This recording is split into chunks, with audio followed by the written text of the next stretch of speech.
Aklat po ng Colossus, Colossians chapter 3, at babasahin ko po simula po sa verse 12 hanggang verse 17.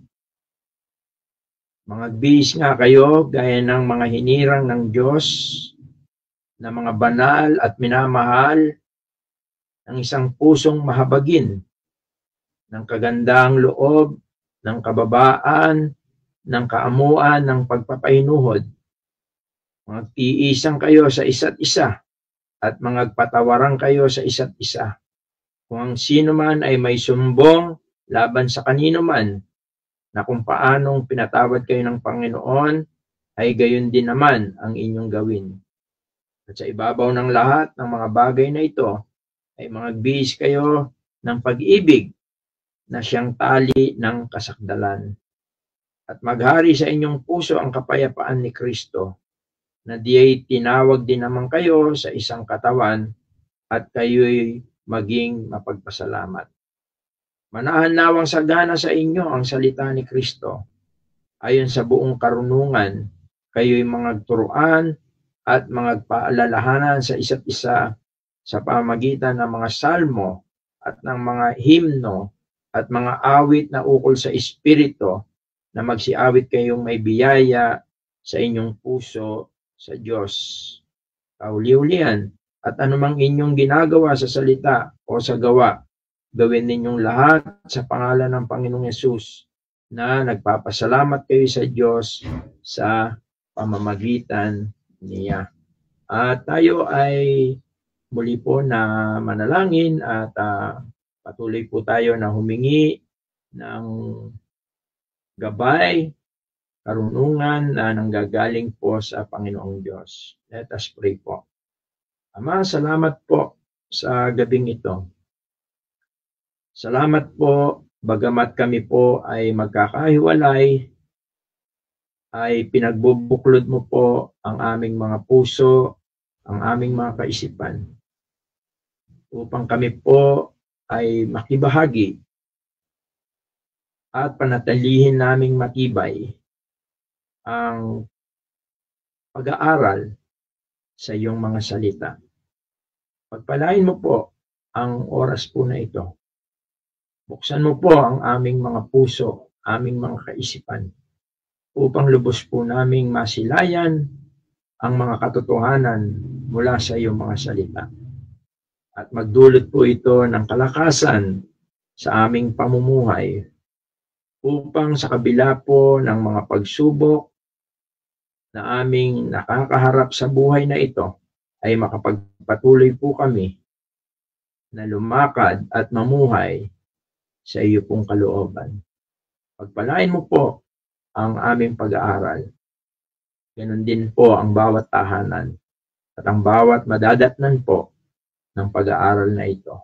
Ang lahat po ng ito ay amin pong isinasamo at idinadalangin sa makapangyarihang pangalan po ng iyong bugtong na anak na si Jesus. Amen. Katulad po ng mga introduction natin sa mga nagdaan na pag-aaral po natin, pagkatapos po ng mga doctrinal na mga katotohanan na ibinahagi ni Apostol Pablo po sa mga taga-Colosas, ay dumako naman siya sa mga practical bilang mga mananampalataya. Nagbigay po siya ng ilang mga panuntunan at ganoon din ng mga bagay-bagay na dapat isaalang-alang ng mga taga-Colosas bilang mga anak ng Diyos.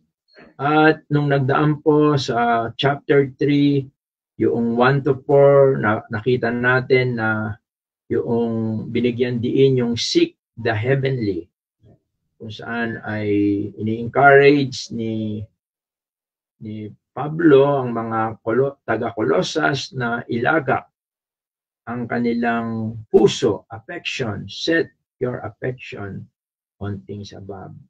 At pagkatapos naman noon, ng mga nakaraan ay simula 5, verse 5 hanggang 9, yung ating natalakay ay pinayuhan niya sila na patayin o slay the earthly. Patayin yung makasangkap ng katawan na nasa ibabaw ng lupa. Yung lumang pagkatao. Yung mga bagay-bagay na hindi karapat-dapat bilang isang Kristiyano. At yung sa 10:11, yung strengthening the Christ-likeness, kung saan ay sinasabi rito na ibihis yung bagong pagkatao. At yan po ay ipinagpatuloy ni Pablo dito po sa ating mga binasa. Kaya sa biyaya ng Panginoon ay magpo-focus po tayo dito sa pagpapatuloy sa paggamit ni Pablo ng salitang put on. Pagbihis, mga bihis. Parang usually ito ay napakadali po na maunawaan sapagkat tayo ay araw-araw po natin itong ginagawa. Inuhubad natin ang mga damit na marumi at nagsusuot tayo ng mga malinis na damit. Parang ganyan po itong sinasabi ni Apostol Pablo sa mga taga-Kolosas. At ito po yung bibigyan natin ng diin ngayon. Una po, ibinigay muna niya ang mga kadahilanan o bakit kailangan ubarin ang dating pagkatao at kailangan natin isuot ang bago nating pagkatao na nanggaling kay Kristo. Ang sabi po kasi niya, mga bis nga kayo, gaya ng mga hinirang ng Diyos. Na mga banal at minamahal na isang pusong mahabagin, kagandahan loob, kababaan, kaamuan, at pagpapainuhod. Isang katotohanan po ang naisipaabot ni Pablo na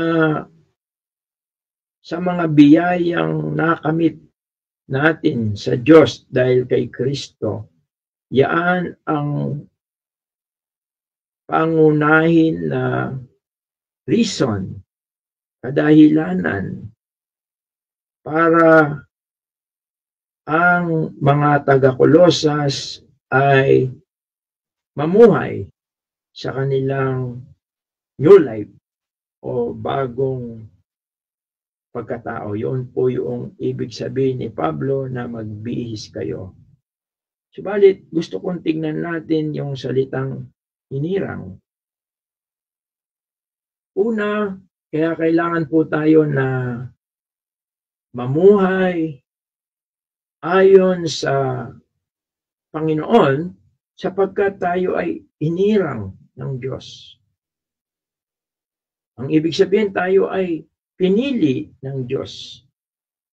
At ito isang napakalaking biyaya sapagkat pinili tayo ng Diyos hindi dahil tayo ay karapat-dapat, hindi dahil tayo ay magagaling, no? Hindi. Sa kabila ng tayo ay hindi karapat-dapat, tayo ay makasalanan, tayo ay patay, no? Pinili tayo ng Diyos sapagkat yun yung kanyang plano, yun yung kanyang foreknowledge. At yan ay pinili niya tayo, napakaliwanag, dahil sa ating Panginoong Jesucristo. Napag-aralan natin nung nakaraan sa aklat ng Efeso, Kapitulo 1, talatang 4, ang sabi niya, according as He had chosen us in Him before the foundation of the world, that we should be holy and without blame before Him in love. Ayon sa pagkapili niya sa atin sa Kanya. Nakita natin na tayo ay pinili ng Diyos sa pamamagitan ng ating Panginoong Hesukristo. Dahil sa pananampalataya natin sa Ebanghelyo, sa mabuting balita, tayo ay nakasama sa mga pinili ng Diyos. At maliwanag na hindi ito nagmula sa atin. Hindi dahil ito sa mga bagay na ginawa natin, kaya tayo ay pinili ng Diyos. Kundi ito ay isang biyaya sa pamamagitan ng ating Panginoong Hesukristo sa kanyang kamatayan at muling pagkabuhay. Ang mensahe ng magandang balita. Kaya sabi niya, He had chosen us, yung us po, yung mga sumampalataya. In Him, yung po ang ating Panginoong Hesukristo. Pinili niya tayo sa Kanya, para sa Kanya. At yan ay isang biyaya. Kaya doon din sa ikalawang Timoteo, Kapitulo 2, talatang 19, sinasabi po rito na gayunmay ang matibay na pinagsasaligan ng Diyos ay nananatili na may tatak nito. Nakikilala ng Panginoon ang mga kanya at lumalayo sa kalikuan ang bawat isa na sumasambitla sa pangalan ng Panginoon. Nevertheless, the foundation of God standeth sure. The Lord knoweth them. Alam na po ng Panginoong Diyos kung sino po yung mga sa Kanya. At alam naman po natin na ang lahat ng sumampalataya sa Panginoon ay tinatakan niya as an ownership. Kaya sinasabi po rito, mananatili na may tatak nito. Kasi po, bagamat ang Holy Spirit sa Old Testament, siya po ay umihiwalay sa mga anak ng Diyos pagka sila ay namumuhay sa kasalanan, umihiwalay po ang Espiritu Santo na nananahan po sa kanila. Subalit sa panahon pagkatapos ng ating Panginoon ay mapako doon sa krus, mamatay at muling mabuhay. At pagkatapos bago siya umakyat doon sa langit, ay kanyang binilina ng kanyang mga alagad.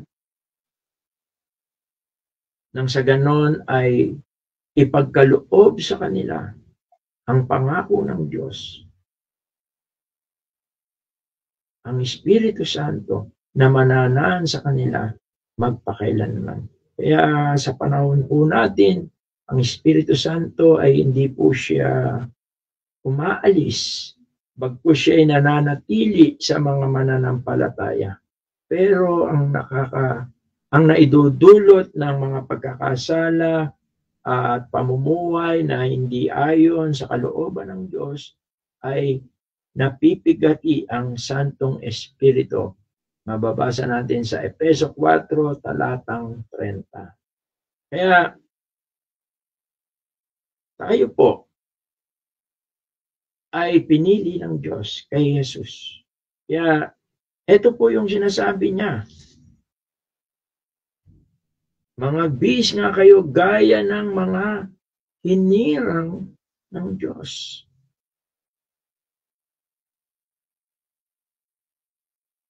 At alam natin na ang bayang Israel din ay pinili sila ng Diyos. Hindi dahil sila'y marami, hindi dahil sila ay malalakas, no? Pinili sila ng Diyos dahil minahal sila ng Diyos. Ito po ay isang biyaya na tayo po ay makabahagi. At yan ang pinapaalala ni Pablo sa mga taga-Kolosas na isaalang-alang nila ang biyaya na natanggap nila nang sila ay kasama sa mga elect of God. Kaya nga sabi niya, put on therefore as the elect of God. Mga bis nga kayo gaya ng mga hinirang ng Diyos. At isang bagay pa na makikita po natin, bakit kailangan tayo na bakit kailangan ibihis po natin ang ating bagong pagkatao na galing po sa Diyos sa pamamagitan ng ating Panginoon. Ang sabi niya, na mga banal, sapagkat tayo ay pinabanal. Tayo ay naging banal. Ibig sabihin, tayo ay ibinukod. Yun po kasi yung ibig sabihin ng banal, galing doon sa set apart, ibinukod. Ibinukod tayo ng Diyos. Inihiwalay tayo ng Diyos. No? Parang kambing at mga tupa. Kaya nga sa mga huling panahon, makikita natin na yung mga tunay na mga sumasampalataya, yung mga ibinukod ng Diyos, yung mga pinapaging banal ng Diyos, sila po ay hindi na mahatulan sa kanilang mga kasalanan. At yan din ay napakaliwanag na tayo ay pinananahanan ng Espiritu Santo. Sabi nga sa unang Korinto, 6:19, unang Korinto 6:19, okay. Sabi po, magsitakas kayo o hindi ba ganinyo nalalaman na ang inyong katawan ay templo ng Espiritu Santo na nasa inyo, na tinanggap ninyo sa Diyos at hindi kayo sa inyong sarili, sapagkat kayo'y binili sa halaga, luwalhatiin nga ninyo ang inyong katawan, ang Diyos. Binili tayo sa halaga, ayon sa unang Pedro 1:19 hanggang 20, hindi ng mga pilak o ginto, kundi ng mahalagang dugo ng ating Panginoong Jesus. Tayo po ay inihiwalay niya. Tayo ay binili niya. Hindi na po tayo ang mayroong pag-aari sa ating sarili, kundi napakaliwanag na ang Panginoong Diyos ang siyang may hawak sa atin. Siya ang may pagmamay-ari sa atin. At tinatakan niya tayo ng kanyang ownership. Ephesians chapter 1:13-14, yun ng Espiritu Santo. Kaya marapat lang na mamuhay tayo, sapagkat hindi natin mapapatay ang lumang pagkatao, hindi natin kayang patayin. Maliwanag na sa biyaya ng Diyos, mayroon tayong part. Ibinigay niya ang mga equipment o ang mga pangangailangan para mapagtagumpayan natin ang lumang pagkatao natin, upang malabanan natin, mapatay natin. At yun ay ang kapangyarihan ng Espiritu Santo na tumatahan sa bawat Kristiyano. Hindi man natin kayang gawin, subalit tandaan natin, mas makapangyarihan ang sumasa atin kaysa sa kapangyarihan ng sanlibutan. Parang yan ang gustong sabihin ni Pablo sa mga taga-Kolosas, na maaari tayong magtagumpay, maaari tayong makapamuhay, maaari nating maisuot yung ating bagong pagkatao. At ang bagong pagkatao na yan ay isang biyaya na kaloob sa atin ng Diyos. Una, sapagkat tayo hinirang ng Diyos. Pangalawa, sapagkat tayo ay hinihiwalay, pinabanal ng Diyos. At pangatlo, sapagkat tayo ay mahal ng Diyos. Verse 12. Alam natin na si Kristo ay namatay dahil sa ating mga kasalanan at siya ay namatay dahil siya ay inialay ng kanyang Ama. Dahil mahal tayo ng Diyos. At alam natin na ang kanyang kamatayan at ang kanyang muling pagkabuhay ay may dala-dalang kapangyarihan. Power, kapangyarihan na mapatay natin, ma-slay natin yung earthly. Kaya nga sabi rin ni Pablo sa mga Galacia, Kapitulo 5, lumakad ka sa Espiritu at hindi mo na gagawin ang mga gawa ng laman. The only way to have victory sa ating old nature is to control, to feel by the Holy Spirit. Hindi po natin makukuha talaga sa ating sariling lakas. Sapagkat yan ang isang dahilan. Tayo'y mahal ng Diyos.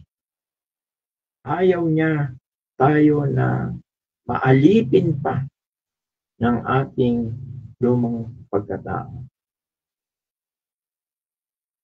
At ayon sa verse 13, isang bagay pa, bagamat mamaya titignan natin yung mga bagay na ano yung mga dapat nating gagawin, ano yung mga dapat nilang gagawin bilang mga hinirang, bilang mga pinabanal, bilang mga nakaranas ng pag-ibig ng Panginoong Diyos. Kasi very powerful yung love kasi. Yung pag-ibig ng Diyos ang siyang, sabi nga, He first loved us.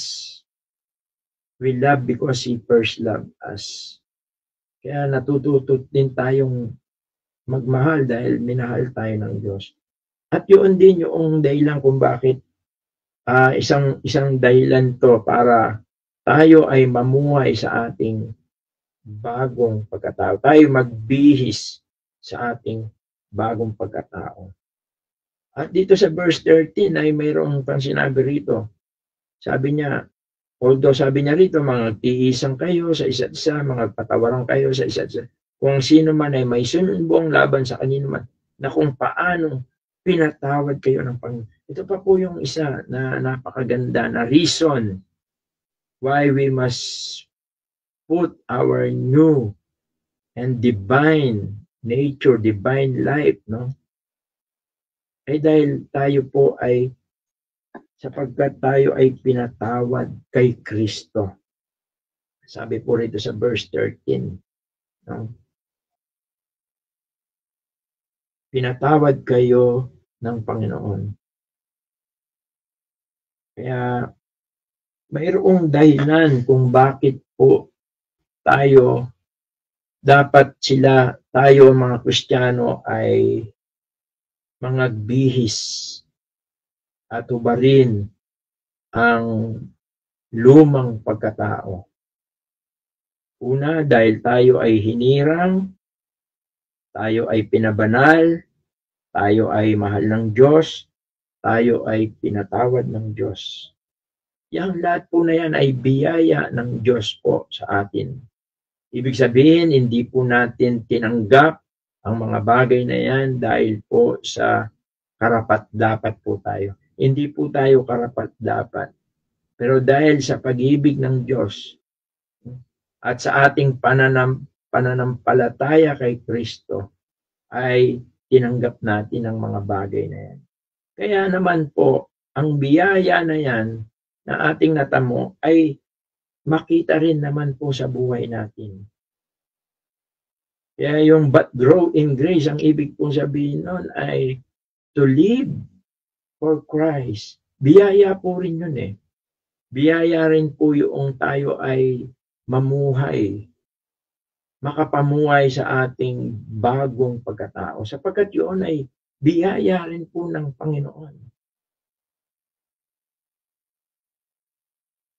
Kaya siguro marami, ito po yung mga ilan gusto kong bigyang pansin natin dito sa ating pag-aaral. Una, sinabi po niya yung sa verse 12, sabi niya, magbihis nga kayo gaya ng mga hinirang ng Diyos na mga banal,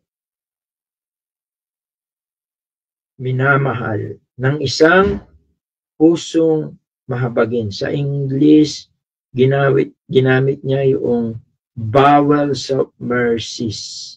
Sa ibang salin, ginamit yung tender mercies. Sa Tagalog, ginamit niya yung isang pusong mahabagin.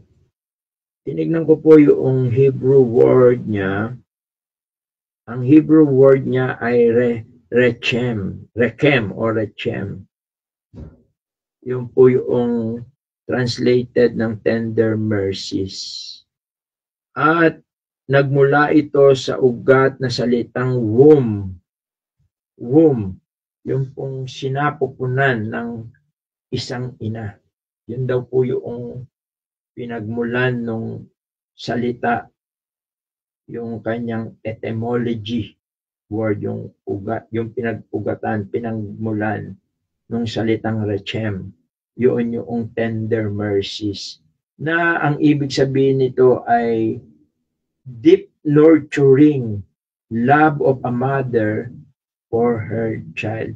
Nagpapakita ito na ang ibig sabihin ng tender mercies ay malalim na pagmamahal, malalim na nagnanais na mapalaki, mapalago ang kanyang anak. Kaya ito yung salita po na ginamit po rito ni Apostol Pablo. Sabi niya, ng isang pusong mahabagin. Although ang tender mercies is one of the attributes of God. Isa po yan sa katangian ng Diyos na ang kanyang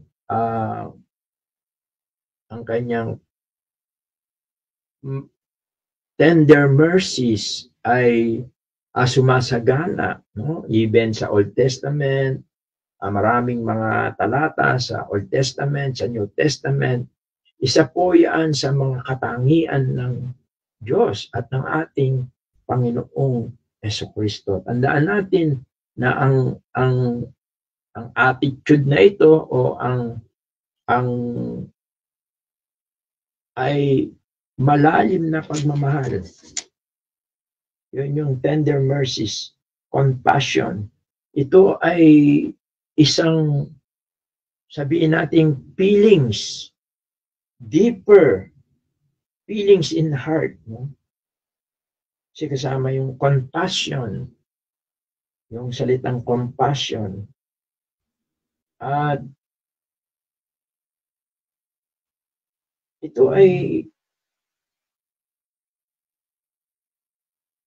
bunga ng ating bagong pagkatao.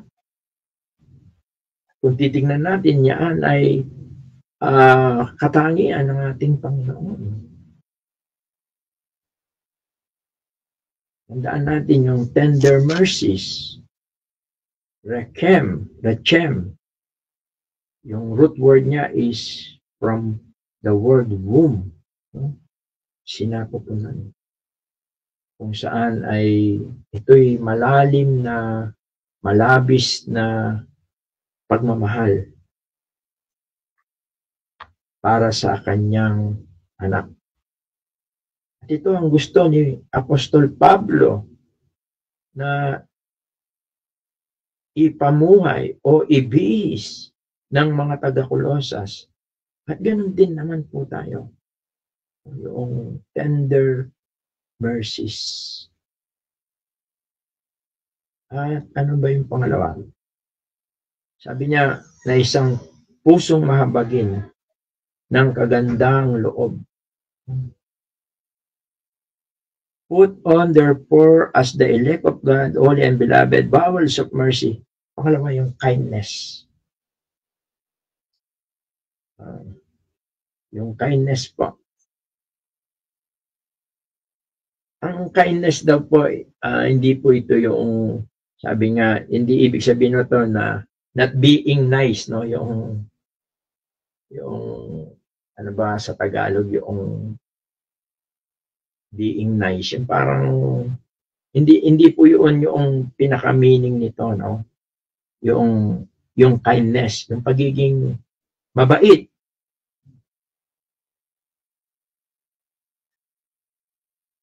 Yan. Sa ibang salin, ginamit yung salitang mabait. Kagandang loob. Yan. Hindi po ito yung being nice, no?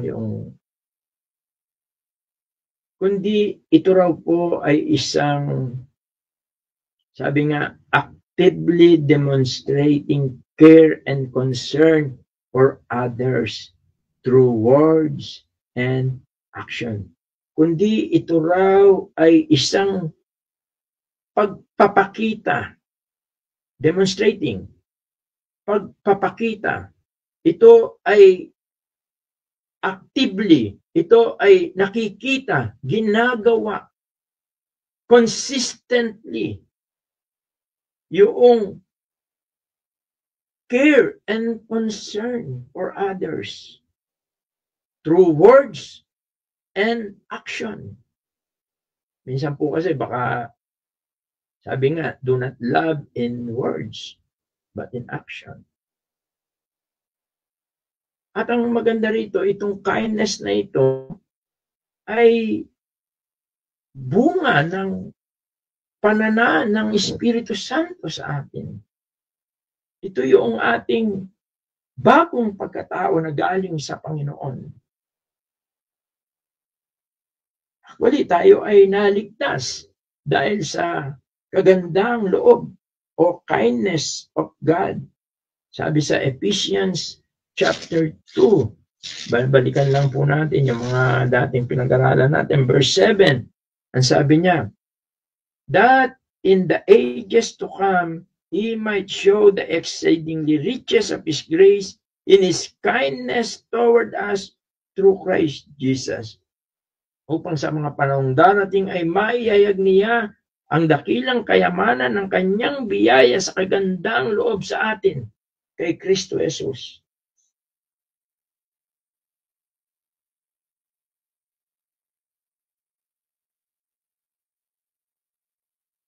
Kaya, ito po yung ibig sabihin ng kindness.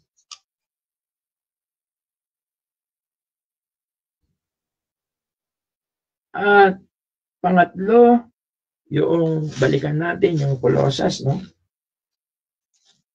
Tandaan natin yung hindi po yung parang being nice, ha? Very good, na bait. Yung hindi kumikibok. Hindi po pala yung ibig sabihin ni Pablo. Kundi ito ay isang pagpapakita consistently ng care and concern for others. Dito sa Ephesians 4:32, mga supporting verse dito sa kindness. Ephesians 4:32, sabi rito, at magmagandang loob kayo sa isa't isa, mga mahabagin na mga patawaran kayo sa isa't isa, gaya naman ng pagpapatawad sa inyo ng Diyos. And you be kind to one another. It is a command. Ito po ay utos din. No? Makikita natin. It is a command to every genuine believer na tayo ay tunay na kakitaan ng mga pagpapakita ng ating pagmamahal at pagmamalasakit sa mga kapatiran. Sa paano po? Anong level?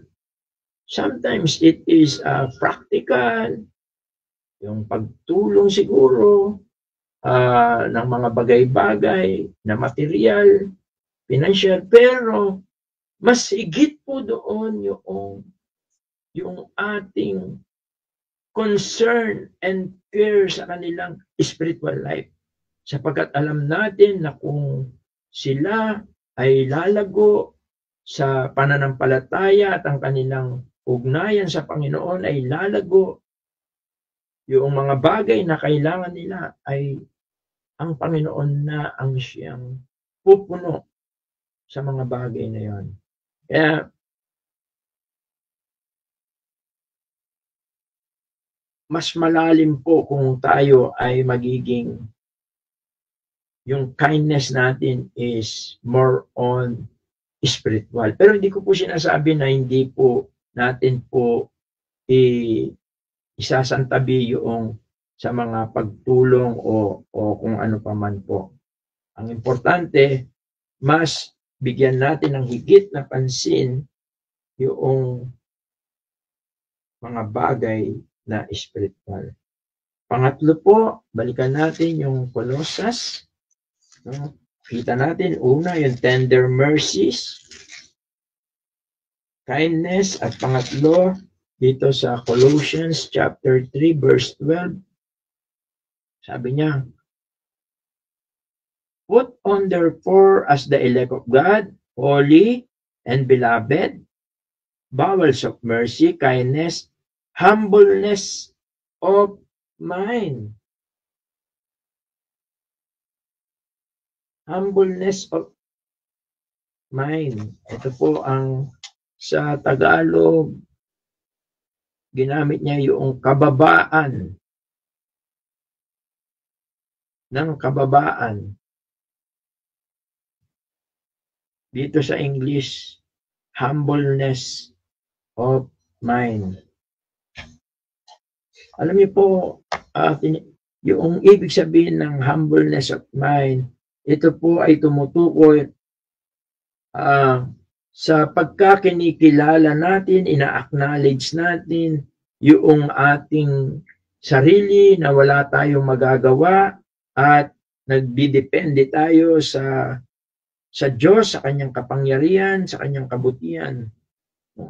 Yung nare-recognize natin yung ating limitasyon, yung alam natin na yung unworthiness natin na hindi man tayo karapat-dapat at tayo ay nagpapasakop sa kalooban ng Diyos at pinipili natin ang kalooban ng Diyos. Yun po yung humbleness of mind. At yung opposite nito, ito yung tayo ay proud sa ating sarili.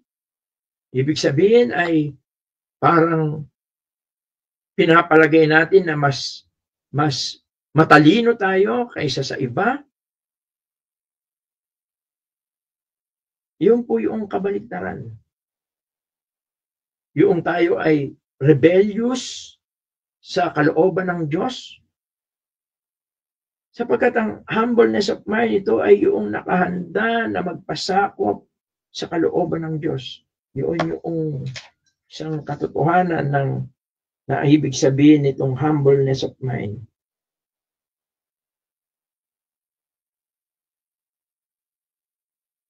At ang napakagandang halimbawa po dyan ay ang ating Panginoong Hesus doon sa Pilipos, Kapitulo 2, talatang 1.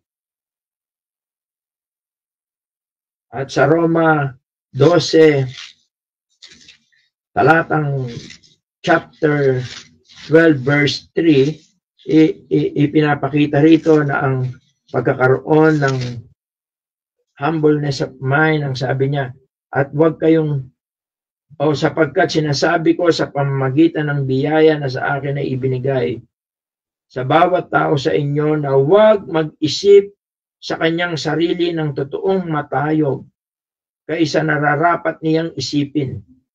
kundi mag-isip ng may kahinaunan ayon sa kasukatan ng pananampalataya na ibinahagi ng Diyos sa bawat isa. Yung having proper estimated of self. Ayon dun sa sukat ng pananampalataya. Alam mo kung nasaan ka na. Hindi tayo nag-overlap o hindi tayo lumalagpas doon sa kalagayan na inilagay sa atin ng Panginoon.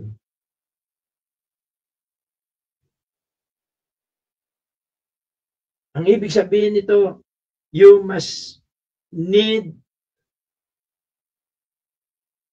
na ilagay mo sa proper place yung iyong sarili. Yun yung humbleness of mind.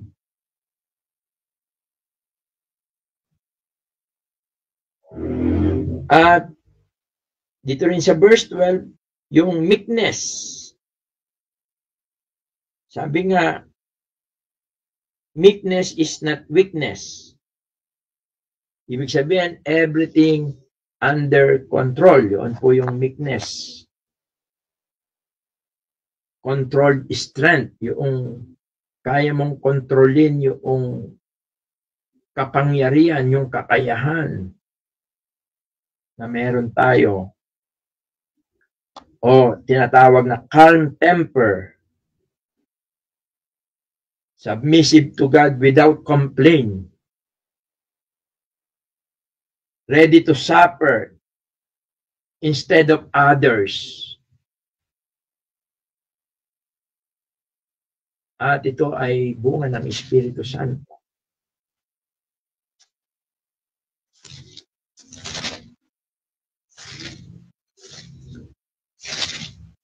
At ito po ang mga bagay-bagay na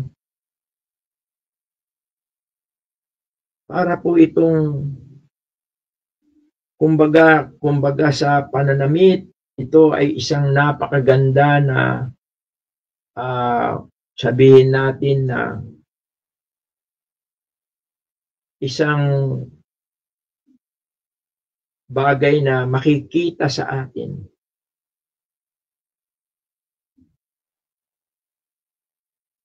Yung iba, parang inahalin tulad ito sa isang palamuti. Yung pananamit ay isang palamuti. Pampaganda sa isang tao. At yan ang dapat na makita sa bawat Kristiyano. At yung kauli-ulian dito sa verse 12, yung long suffering, being patient, slow to anger.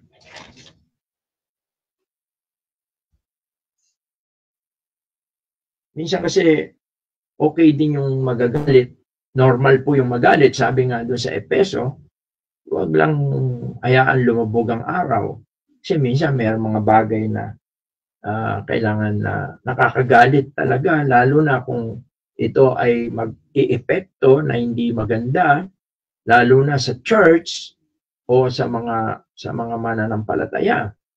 Minsan yung wrong action, minsan nakakagalit talaga po yun. Pero yung magagalit ng walang dahilan, hindi po maganda po yun.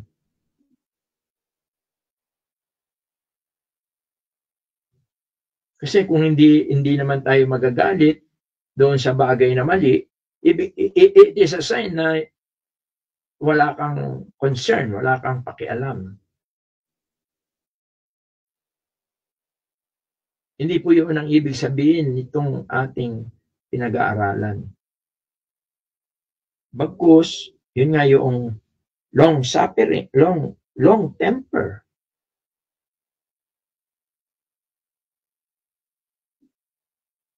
Minsan po kasi meron talagang ang mga bagay na kahit ang Panginoon, nagalit siya nung tinawag yun na holy anger, noong gawing palengke, pinagkakakitaan yung templo. Minsan, mayroong mga ganon. Minsan, yung mga negligence ng iba, yung hindi nila namamalayan, na yung mga action nila ay magko-cause ng hindi maganda, minsan nakakagalit talaga po yung mga ganong bagay. Normal lang yon.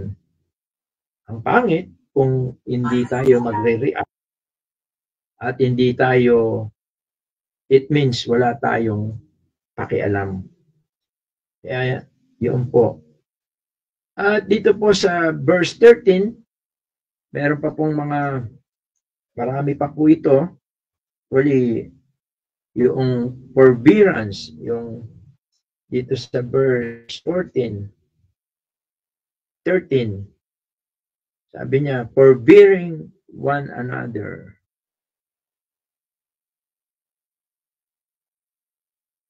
Tulad ng ating Panginoong Diyos. Sabi sa Romans chapter 2, verse 4. Yan natin para makita natin yung meaning ng forbearance. O sa Tagalog ay yung magtiisan. Kasi tayo, pinagtiisan po tayo ng Diyos. Yung ating mga kasalanan. Sabi niya, inahamak mo ang kayamanan ng kanyang kabutihan at pagtitiis at pagpapainood na hindi mo nalalaman na ang kabutihan ng Diyos ay siyang umaakay sa iyo sa pagsisisi. Yun po yung forbearance, yung pinagtitiisan, to hold up or to hold back. Minsan, kahit alam mo na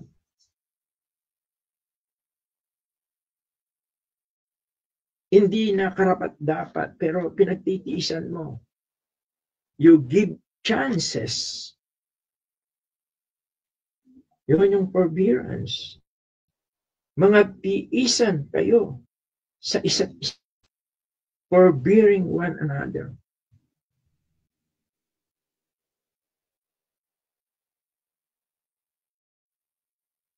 And forgiving one another. Actually, ito po yung fellowship. Ito yung talagang fellowship. Yung love one another, forgive one another, forbearing one another, bring your burden to one another. Yan yung essence ng fellowship sa church.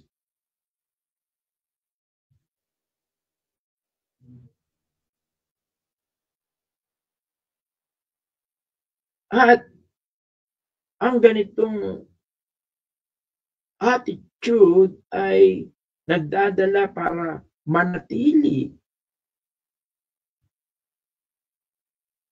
Kasi yung opposite nito, pagka hindi ka nakatiis, yung iba aalis. Hindi po magandang attitude yun. Maghanap ng iba. Kaya yung iba, nagiging proud Christian, palipat-lipat. Kasi hindi sila matutong magtiis sa kanilang kapwa mananampalataya. Minsan may gagawa sa iyo ng talagang hindi talaga kaaya-aya, pero yung forbearing, yun yung hindi ka magre-retaliate. Bagkus, papakitaan mo pa sila ng kagandaan ng loob. Yun yung forbearing one another. At yun din yung forgiving one another. Yung forgiving one another, actually, Ito yung nais din ng Panginoon sa Ephesians 4:32.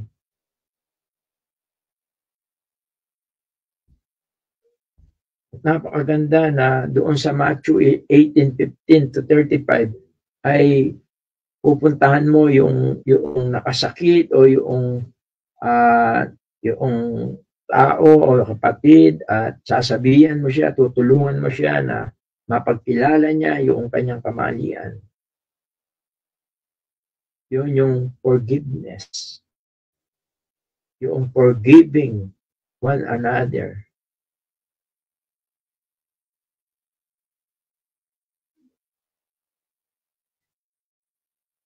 At siguro, kauli-ulian na lang to, saka ko na lang po itutuloy ito.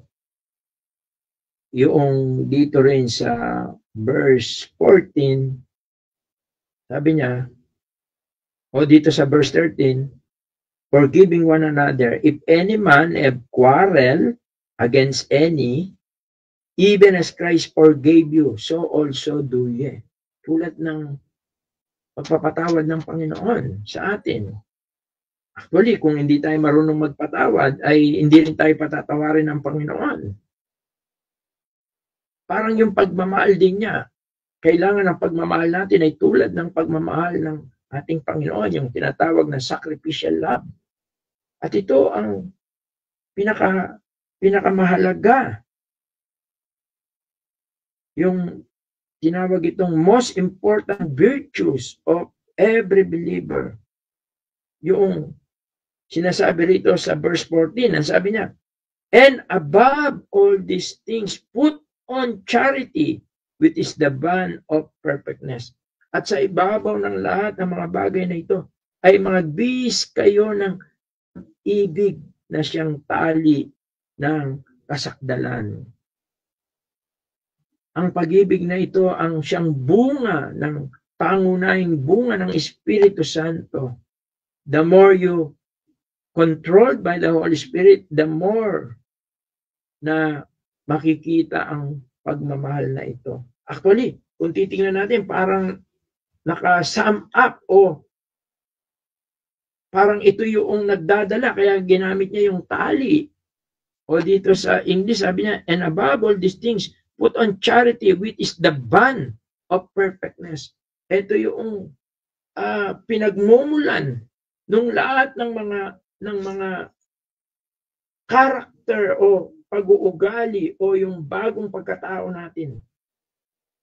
Ito yung pag-ibig. Kapag wala ito, wala rin po yung ibang mga bagay na ating natunghayan. Sapagkat napakalaga na tayo. Kaya nga, we must grow in love. Tayo ay kailangan lumago. At yan ay sa patnubay lamang po ng Espiritu Santo.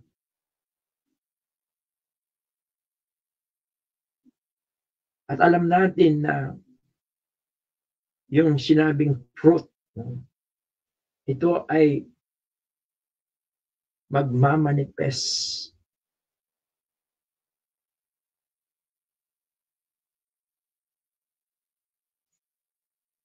At yun sa verse 15, sabi niya, at maghari sa inyong puso ang kapayapaan ni Kristo.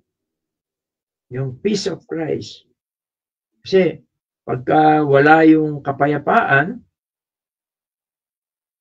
kailan po ba nawawala yung kapayapaan ng isang believer? Kapag siya ay nakakasala, pagka siya ay sumusuway sa Panginoong Diyos, no, yung kapayapaan niya ay nadidisturb. Saka pagka nawawala ng kapayapaan ng isang believer, even yung direction niya ng Christian life niya ay na out of the will of God siya. Minsan ay nagagawa niya yung mga hindi nakalooban ng Diyos. At maliwanag dito na pagka mayroon tayo ng kapayapaan, na punong-puno ng kapayapaan ng ating mga puso, kapayapaan na mula sa ating Panginoon,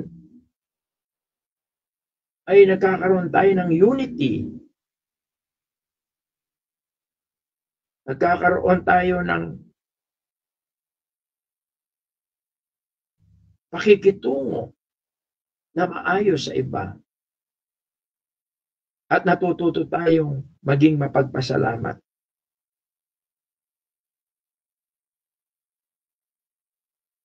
At nagbubunga rin ito na ang pagpupuri, ang kapayapaan sa puso ng isang believer ay nagbubunga ito ng pagpupuri sa Panginoon. Sabi niya, mananawang sagana sa inyo ang salita ni Kristo, the word of Christ. Ang tinutukoy dito ay ang ebanghelyo, sabi sa Colossians 1:5, dahil sa pag-asa na natatanan para sa inyo sa langit, na nang una ay inyong narinig sa salita ng katotohanan ng ebanghelyo. Sapagkat ito ang nagbibigay ng buhay sa atin spiritually. 1 Peter 1:22.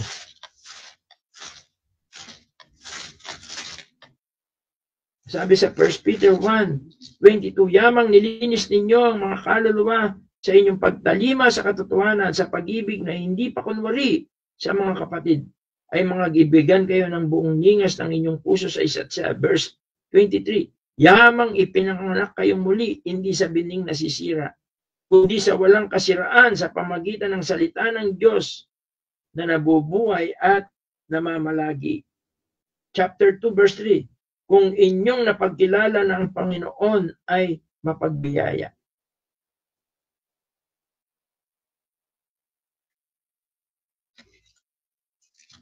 Ang mga salita ng Diyos, ang ibig sabihin ng manahan. Balikan natin.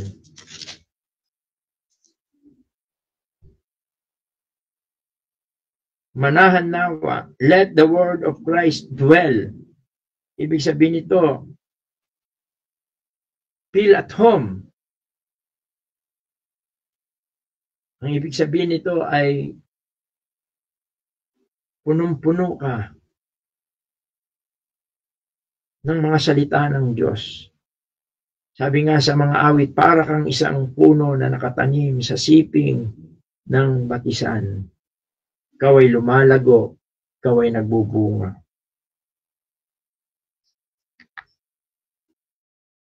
At kauli-ulihan, sabi niya, verse 17, at anumang inyong ginagawa sa salita o sa gawa, gawin ninyo sa lahat sa pangalan ng Panginoong Hesus. Pasalamat kayo sa Diyos sa pamagitan niya. The name of Christ. At bilang isang Kristiyano, dala-dala natin ang pangalan ng ating Panginoon. Sa Acts chapter 11, verse 26.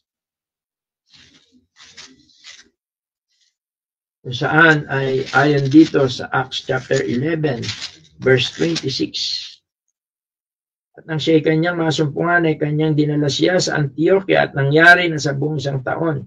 Sila ay nakisama sa iglesia at nagsipagturo sa maraming tao. At ang mga alagad ay pinasimulang tawaging Kristiyano sa Antioquia. Dala-dala natin. Kaya minsan, sinasabi natin Kristiyano tayo, tapos sasabihin ng iba, Kristiyano ba yun? Why? Hindi tayo namumuhay ng ating bagong buhay. Sa chapter 26 ng Book of Acts, verse 28. At sinabi ni Agrippa kay Pablo, sa kakaunting pagikayat, ay ibig mo ba akong maging Kristiyano? Ito noong si Pablo ay ipagtanggol niya ang kanyang sarili at nagkaroon siya ng pagkakataon para salaysayin ang ebanghelyo.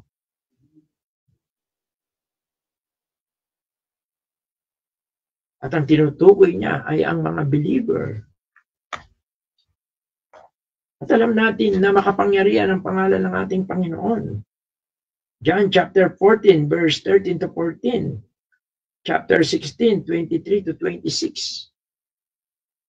Na anuman ang ating hingiin sa kanyang pangalan ay kanyang ipagkakaloob.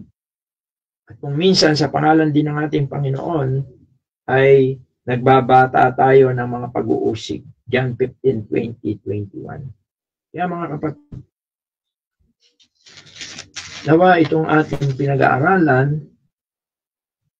ay nakita natin ang dahilan bakit tayo kailangan mamuhay ayon sa ating bagong buhay. Una, dahil tayo hinirang ng Diyos, tayo ay pinabanal ng Diyos, tayo mahal ng Diyos, tayo ay pinatawad ng Diyos. Isang napakalaking biyaya ang mga bagay po na yan. Kaya naman, naway makapamuhay tayo ng punong-puno rin ng biyaya sa ating bagong pagkatao. Ito'y ating isuot. Ibig sabihin, ito po'y ating ipakita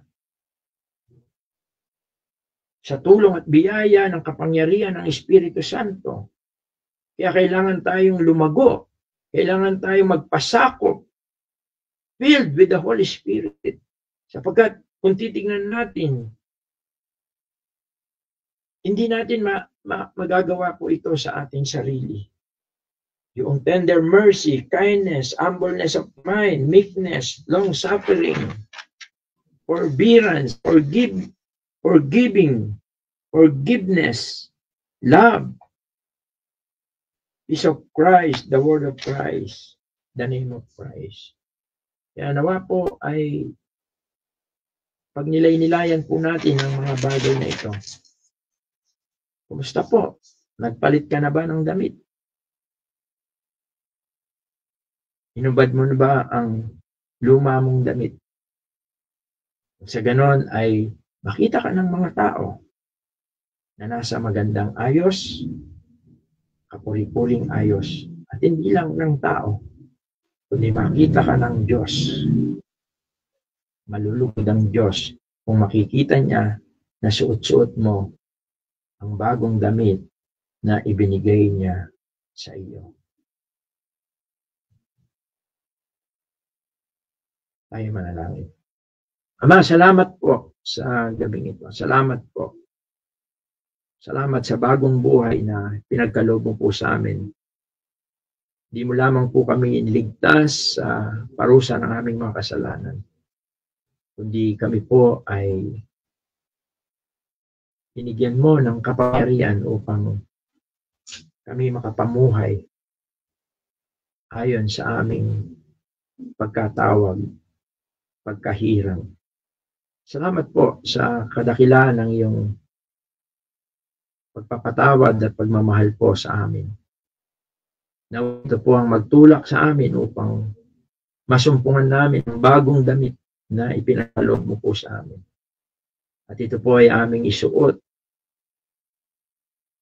Sa ganon ay mapapurihan ka po namin. Salamat po, O Diyos. Pagpalain mo po ang iyong mga salita. Pagpalain mo po ang bawat isa. At po nang ito ay aming samudalangin sa makapangyarihang pangalan po ng iyong bugtong na anak na si Jesus. Amen.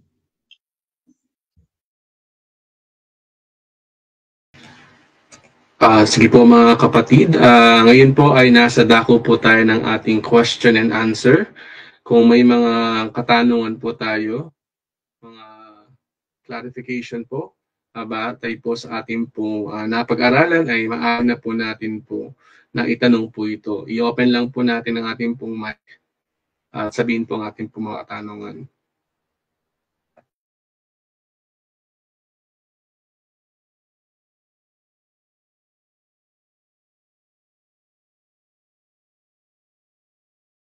Pwede rin din pong i-message sakaling mahina po ang signal. Sige po mga kapatid, open na po ang ating pong question and answer.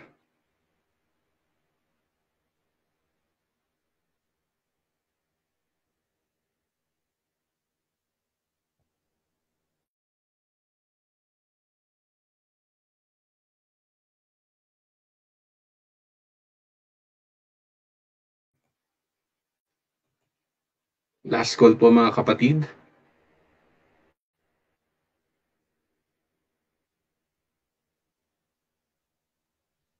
Sige po, kung wala po tayong mga tanong, nawa naging malinaw po ang naging pag-aaral po natin at patuloy nawa ay masumpungan ating pong pinapamuhay hindi lamang po nating narinig ang mga salita po ng Diyos, kundi ay may sa buhay po sa atin po. Ngayon po ay tawagin ko po si Brother Jan na pangunahan po tayo sa isang panalangin sa pagwawakas po ng ating pong online Bible study. Sige po, tayo po yung manalangin.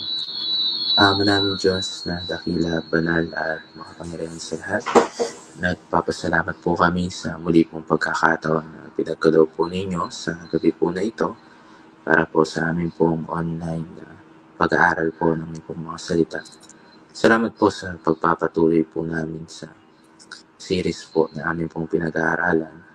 At nawa tunay po, hindi lamang po ito nagiging kaalaman po sa bawat isa po sa amin, kundi ito po ay makita po sa bawat buhay po ng mga mananampalataya, particular po sa amin, napapakinggan at napag-aaralan ng pong mga salita, kung paano po Ama na tinawag at hinirang niyo po kami, ay nawakasabay po nito ang pagsuot po ng kasuotan, katulad po ng pamumuhay ng aming Panginoon, nang sa gayon po tunay po sa mga buhay po na binago po ninyo sa pamagitan ng aming pagsampalataya sa aming Panginoong Hesus. Ay makita po ito ng sanlibutan at maging munting ilawan.